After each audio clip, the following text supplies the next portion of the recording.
Well, hello, hello, hello. It is Latanya Washington of Night School. As I always say, it is showtime. And so today I have an amazing woman with me who does an amazing job at what it is that she is purposed and what it is that she's called to do.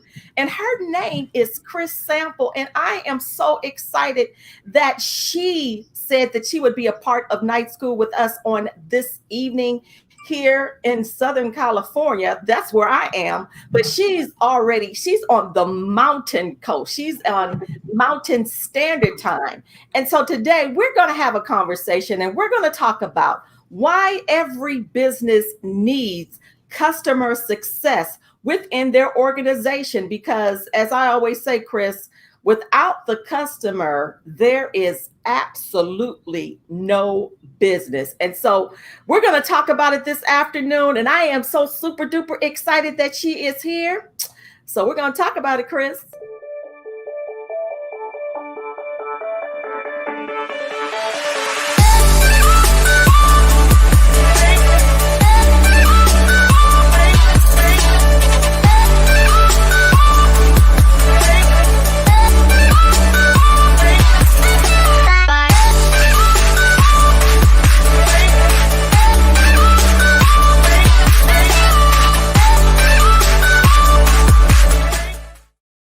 Once again, welcome to Night School. And I have this amazing woman with me on this platform, Cris Sample. Well, first of all, thank you for being with me this afternoon, well, this evening where you are.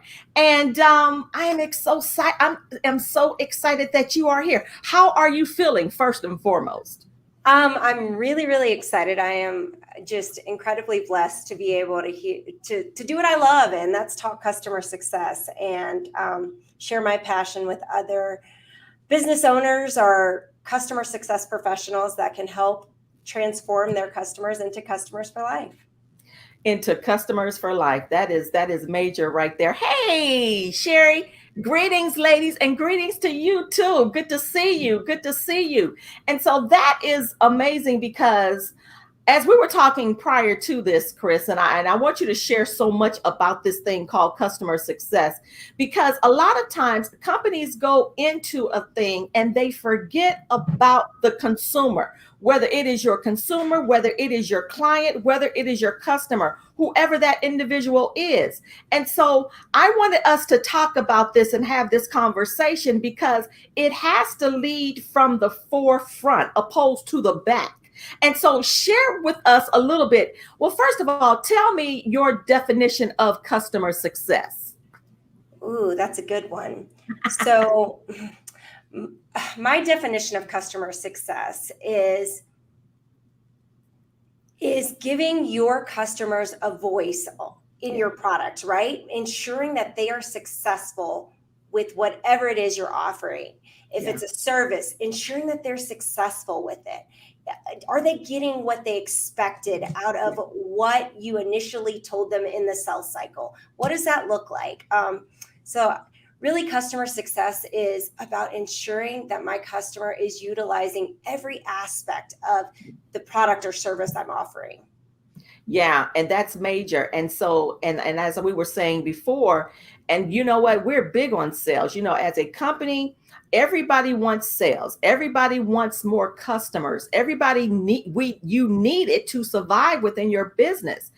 But at the end of the day, we have to make sure that the customer gets what they asked for or everything is working properly. So share a little bit more about customer success, Cris, because I know you are with a great company there in Denver, Colorado. And I know we talked about, the process of everything and you making a decision on where to go, what to do in regards to who you want to be with. Because as far as I'm concerned, she's a major commodity. I mean, real talk. I mean, just knowing who she is.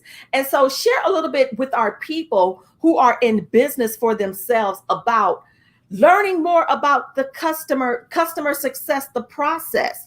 what are the things that they really need to pay attention to ensure that people stay? So, great question. The first thing that I like to do when ensuring that a customer is successful is one, I like to understand what the customer's goals are, right? What and how I do that is by asking those probing questions is how will you gauge this partnership is successful? Yeah. And your expectations may be very different than what your customer expectations are. So it's important to ask those questions first and foremost. Second, it's to understand your customers' needs, Mm. especially in the software space. A lot of times you have developers writing code, and you have, your engineers and things like that really helping to develop a product. But where the disconnect can be is if that team and the team working to serve the customer doesn't understand the customer's industry or doesn't understand the customer's needs. They'll be writing code based on their expectations instead of what the customer actually needs. So I think the biggest thing for any business owner that is looking to develop out their CS program is to start listening. Start meeting your customers right where they are. Yeah. If they prefer channels of communication like phone calls and all you offer is support through email, that's a disconnect. You're not meeting your customers right where they need to be met. That is true. And that is true. And I think that's something that we need to start looking back into because of modern technology, everything's the email, everything's the text message, but you have some people that want you to pick up that phone, especially too depending upon your demographic. And that's something that people have to pay attention to. Know who your customers are so you can, as you said, so you can meet their needs. So now let's talk about that thing called walking in the customer's shoes, Cris, because I truly don't believe you can understand a customer unless you truly, truly allow yourself to walk in their shoes. So explain what that means to walk in a customer's shoes. So I'll give you guys an example Yeah. so that you guys can really understand how I do things a little bit different. When I accepted the position as head of customer success for Service Corps, Yeah. I had no idea about the industry that we served, and that is the liquid waste industry. I had no idea. I'd heard about porta potties and things like that, but I didn't know much about it. So the first thing I told our leadership team was, I need to go and meet a customer. I need to see how this customer is utilizing our product. Yeah. And for me, that meant putting myself in their shoes. And I did. I went and I learned how to clean a porta potty. I learned the different aspects of my customer's business so that when I went back to our main office and I was around other people who were not in their industry but were serving their industry, I could be an advocate for my customer. I could speak on experience that I actually got to encounter. And I think that that's where a lot of business owners really have a disconnect from their customer. Yeah. It's time to start rolling up our sleeves and knowing who we're serving. Time to roll up those sleeves, you all, and know who you are serving. And you have to be able and willing to put yourself in their shoes because, as you were saying, there's no other way to really, really understand what they need. You said the key words, what they need and what they are going through, unless you, as you said, listen and ask the right questions and allow yourselves to think. It's like I tell my students, allow yourself to think like a customer. But that means you really, really have to understand and you have to put yourselves in their shoes to really, really fully gauge what they're dealing with. So what would you say to business owners out there, especially because let's can we talk, Cris? Can we talk? Because a lot of times we find companies that have been around for a long period of time that truly don't sometimes, I'm not going to say all, but sometimes they really don't allow themselves to lead with the customer in mind. And sometimes it is a stern fight for them to really, really say, okay, let's listen to what's going on, what's trending, what's going on in the industry. What do we tell those companies that are finding themselves, or even individuals that love customer success or customer experience as yourself? What would you say to those individuals that are having a hard time going in and say, hey, we need to put this at the forefront? First and foremost, it's looking at it from a monetary perspective, right? Mm. If your leadership team is focused on adding more logos and focused on, the potential sales opportunities, Right. and maybe retention or the current customers isn't a focal point, Yeah. well, meet them where they are. Bring those numbers to them, and what that looks like is I forget the exact survey, but there are tons and tons of research done out there that it costs organizations 7 times more to acquire a new customer than it does to listen and retain the ones that you have. So what that looks like is step back, look at who you're serving. If you can't address their needs and if they're not successful, how can you focus on growing? How can you focus on building for those larger accounts if you can't even address the ones at the smaller level? Wow. So the other aspect to that, I would say, is taking a step back and listening to your customers. And I am such an advocate for listening to my customer, even when they're angry, when they're upset, whatever that looks like, right? Because there is a lot of merit in helping you grow as an organization by hearing those frustrations in the blind spots in your organization. The next thing I would say is word of mouth advertisement will help your organization grow like crazy. And it can have the adverse effect if it's negative. That's so right. You really need to focus in on serving the customers that you have, making sure that they're successful, turning those customers into champions so that your organization can grow and you're set up for success. Yeah, and I'm glad you brought that up. And we talk about this because not only is this good for business owners, you all, and for big corporations, but it's also good for the entrepreneur, because I know a lot of times entrepreneurs are chasing that money. Okay, I need sales, I need to become more visible, which are areas in which people have to be in, but we forget. And I think we have to change the mindset. Would you agree, Cris? Sometimes we have to refocus our mind to think differently, and that's why we need people like Cris to jump in, and you're like a reminder. You're like a reminder, Cris, like, okay, you all, this is wonderful, but focus in, lead with the customers in mind, and put yourself in their shoes. Because I think a lot of times, like I said before, we're focused in on, as what is that term? You're focusing in a lot of times on the minors, when you should be focusing in on the majors. I just messed that completely up, Cris. But our focus and our mindset has to change for the better of really, really paying attention to the customer. Because at the end of the day, I'm wondering, Cris, do people think that, and we talked about this, when it comes to the customer that you already have, do we have the tendency to throw them to the side? We do.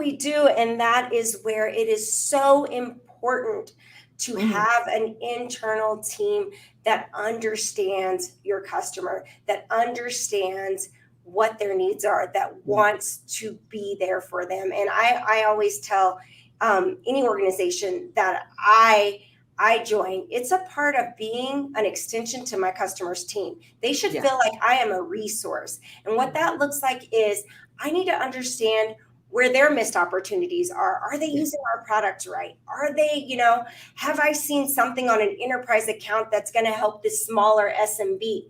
What does that look like? How can I help them grow? And really measuring that out, because then you create a product that's sticky, right? It's not just support at, whatever your company is. It's Cris, and she's a part of this organization. Right. And I don't want to lose Cris because she's real. She's a person, and she's a product that cares. And it's about putting the face of your product, putting a face to your product and really serving your customers with that human component. Ooh, that human component, those human relationships, developing better communication, and that is key too. Because and a lot of times people ask the question, okay, I hear you, but how am I, especially if I'm trying to build and I'm trying to grow and I'm trying to scale, how do I stay connected with the customers? And so let's talk about that, because we have people out here are trying to figure out, oh my God, my company is so huge, or I don't have time. What do I need to do to stay in touch, or to stay in contact, or to hear from those customers? And so share that with us a bit, Cris, because sometimes people don't know what to do in order to hear, in order to help, in order to, maintain their clientele. So the first thing I would suggest in any organization is, Yeah. and I'm going to kind of pull from my experience as a people manager. At Service Corps, I lead a team, our customer success team, and we help with support and success. The first thing in an organization, as a leader in your organization, the first customer you are serving is that internal team. Your employees, the people that are engaging with your customers. I always say my team is my frontline soldiers. Yeah. They're the ones going to battle and really creating an image of who we are to our customers. What that looks like is making sure that that internal team's cup is full, and they're not trying to fill my customer's cup up from an empty cup. Yeah. What that means is embodying our culture from the top all the way to the bottom, embodying who we are. If our mission is we change lives, the first life I want to be changing is my internal team. Why? Because when I'm doing that, when I'm putting in the effort and I'm putting in the I lost my train of thought, but Time. the time to be able to see my team and the people that are in the trenches serving my customers, and I'm embodying what that culture is and that mission, and it's authentic and it's genuine, and they're experiencing that firsthand. It is so easy to reciprocate that to our customer. It's so easy to care and have empathy because they're working for an organization that is embracing that and showing them in their own day-to-day lives. And I say this to say, whatever your metrics are, how are you measuring success within your customer? Your employee metrics should be just as high. So, are we measuring, if we're measuring, I'm just trying to think. One of the metrics that I think organizations should start measuring is how many of our employees are renting versus owning. Right? Mm-hmm. Let's pour into them. Let's put goals and help people achieve. How many of our internal team has been able to develop? How many of them have been able to be promoted? How many times have we went outside of our organization to bring in talent when we maybe missed internally? And what that does is that creates champions of your product, champions of who your organization is. And it is easy to ask your team to go the extra mile, to be everything you want in an organization as an entrepreneur or as a leader, because they're feeling it and it's embodied in what that culture is in their organization. Right. And I'm glad you said that. It's the culture that's already developed within that organization. Because, too, I tell people, you have to understand, what is your mission here? We talk about the vision. Oh, I see me in the future. But what is your true mission? And I think a lot of times people forget, you have to have a mission. What is your why? What is your purpose? Why is that? What is it that why do you do what it is that you do? And I think that is the thing that will connect people to other people, or humankind. It is the culture then that is enveloped within your company. And I believe a lot of times, Cris, people forget about the mission of why you do what you do. And it really, really runs deep. And so, and I like how you said that, and how you are a true advocate for the internal, and not just the internal workers, but what's really going on inside of them. And even to people out here that you might be a solo person, Well, what's really going on inside of you? Because we can't do anything, we cannot give out from an empty cup. I'm glad you see these are some nuggets up in here. And see, you are helping so many people to go back and think about such things as that. And even as you just brought up, hire from within first before you go outdoors. And I know, and I know that's what we do even at the college. Everything starts from within before it goes out. And so too, now let's talk about this thing called customer success now, because we already know it's a process to get there. So I'm going to go to this point because there's some people that are really trying to figure out, okay, I'm doing everything that I can. I love what I do, but what do I do when I have to deal with customers or clients that are so unhappy? I mean, what do we do with that, Cris? You close your mouth and you open your ears, Uh-oh. right? And what that means is you stop trying to explain what your product did right and you listen Yes. to where you failed, where Yes. you failed that customer. Now, granted, you're not going to make every single customer happy, Right. but if they're genuinely writing into you or they're angry about something, there's a disconnect with what they expected with your service or product and to what you actually delivered. And it's about listening to them. It's about understanding their needs because they initially bought your product with some kind of excitement, some kind of goal that was going to help them, better their life or better their business, whatever that is. So how do you do that? You don't get angry. What they're saying is they're mad at the situation. They're mad at the product. They're mad at something that happened. Don't take it personal, right? Use this opportunity to learn from them. Yeah. Realize first and foremost, what I do is when someone is upset, I say, I am an internal advocate for you. Yeah. Tell me where we failed you and we will get better. I always add that at the end of it. Yeah. We will get better. Your feedback helps me to get better, helps me to lead my team to get better. Acknowledging that you failed them. There is nothing, we're all human, right? And really coming to the table with, okay, where's the disconnect? Yeah. And then asking the customers, what would you like to see happen in this situation? If sometimes you don't know the answer, do I give them a refund? What do I do? They're angry. You stop and you say, I know that you're angry. I hear you. I see you. What would you like to see happen in this situation? Right. What can we do better? And then you don't say anything else. You listen. You listen because sometimes they don't even know what the solution is and they're just venting. And that's okay. Sometimes we just have to listen to those. But at the end of it, you absorb it, you take notes, and you get better. You get better. You raise the bar because that customer deserves a phenomenal experience with your product. That's real. Oh my goodness. Oh my goodness. Oh my goodness. I am so glad this is taped because I can always go back and listen over and over again, Cris. But you're so right because sometimes, and I tell people a lot of times we let our emotions rise up. But you cannot allow your emotions to take the forefront because that will turn into chaos when you allow that to. And that's why, honestly, I truly, truly believe that a lot of companies need to go through the training. They have to have a customer success head of a department. They have to have someone ahead of a department, customer experience, whatever that might be, because customers go through experiences.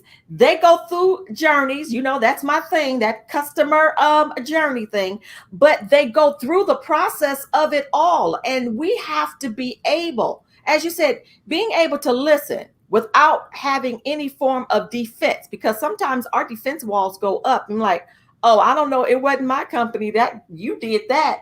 Now you've lost a customer. Now you've also lost someone that may have told someone else something great about your company just because you allowed yourself to listen to their complaints. Now they feel that they're a part of what it is that you're doing because they were heard. And you said sometimes they just need to vent because you don't know what people have gone through that day. Or they've even had to deal with another company, may have been similar to yours. And I'm like, here we go again. here we go again. But maybe that last company never even listened to what it is that they were dealing with. And so those were key points. Now you said listen, shut your shut your mouth, Stop listen talking. to them, and any other points that we would give to them, because you mentioned too, sometimes we don't know exactly whether to maybe give them a refund, maybe to go back, and we always got that thing. But you also said learn, Cris. A lot of times we don't learn. So can you even a little bit more in that area? Because I think a lot of times we need to learn from the experience. Absolutely. And, when leading a team, especially new in my role, I wanted to come in here and I wanted to transform everything based on the years of experience that I've spent Yeah. in customer success. And I remember a customer was angry, and I was going to conquer it like I always do with Right. every bit of resources that I had, but I stopped and Yeah. I said, I need to listen. And what I did was, before, remember, I said as a head of customer success, I served two groups of people, my Yeah. internal team and my customers. So Right. I went right outside to my team and I held an informal meeting. And I said, you guys, this is not a dictatorship. I value each one of you. You guys have been here. You guys have been in the trenches. Yeah. What do we do right? Where are we going wrong? Because a lot of times internal teams, direct reports, they don't have a voice, and they're No. seeing and we're expecting them to serve our customers, and they don't have the resources to serve Mhm. the customer, right? That part. And they don't have the support, and they don't have a leadership team willing to hustle for them. So the Yeah. first part is going to that team and saying to that team, whoever is interacting with that customer, where did we drop the ball? What do you think? And I am a big advocate in the way that I measure success is not by the title that I hold or the money that I make. It's about the people that I help rise. And so Yeah. what that looks like is creating other leaders. When my team comes to me, they know not to come to me with, hey, Cris, I have a problem. It's, hey, Mhm. Cris, this problem happened. Here's my solution. And I coach you on making that Okay. solution Okay. better, Okay. because I don't want to be the only one with the answers. I want to create other strong That's it. individuals in our organization.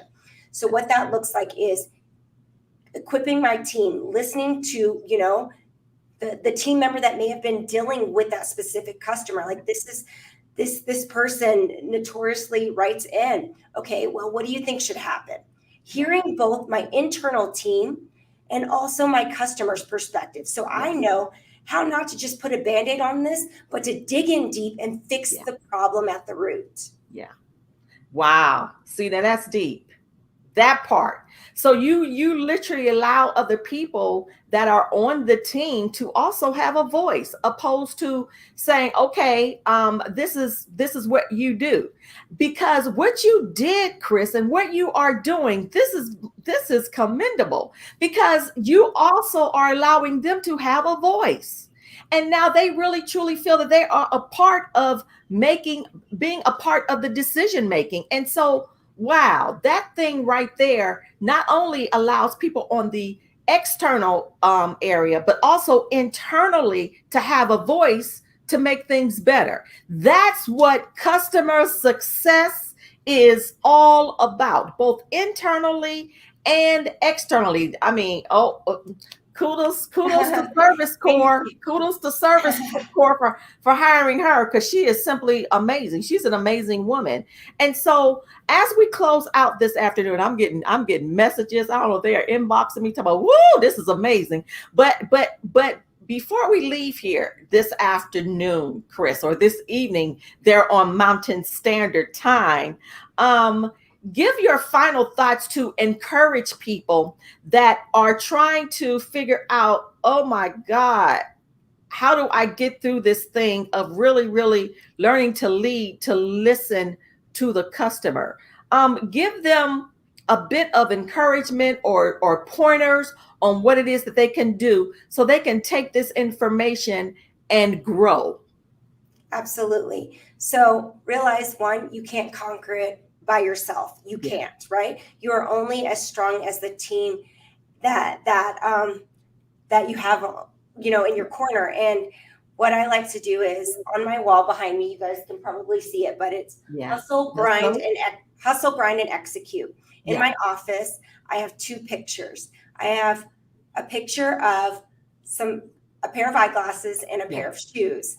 And the first picture, the pair of glasses, helps me to always see my team, see Hmm. the team that I'm serving. I can't expect to meet my customers where they are and grow if I'm not meeting my team where they are. If I expect my team to hustle, grind, and execute, I, as their leader, need to hustle, grind, and execute for their needs. I Wow. need to make it happen. I need to put in the same amount of work that I expect them, so that I am not just somebody demanding them, but they're seeing it firsthand. They're seeing the grind. They're seeing what it looks like. I'm not just saying, do this and not holding myself.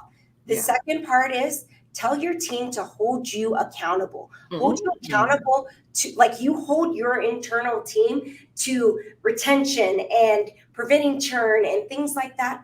Yeah. Hold them, have them hold you accountable to their needs. Yeah. Have them hold you accountable to the support or the resources that they've asked you for and what you've been able to deliver on. Right? Because if we're going to change customer success in an entire organization, it starts with seeing our employees as customers, serving their needs, making sure they're successful with our organization. If they want to grow, put them in positions to help them grow. And I guarantee you, they will become your biggest advocate and you will see customer success start to change. Why? Because your employees, the people serving your customers, are going to want to change their customers' lives Yeah. because Yeah. your That's right. organization is changing their lives.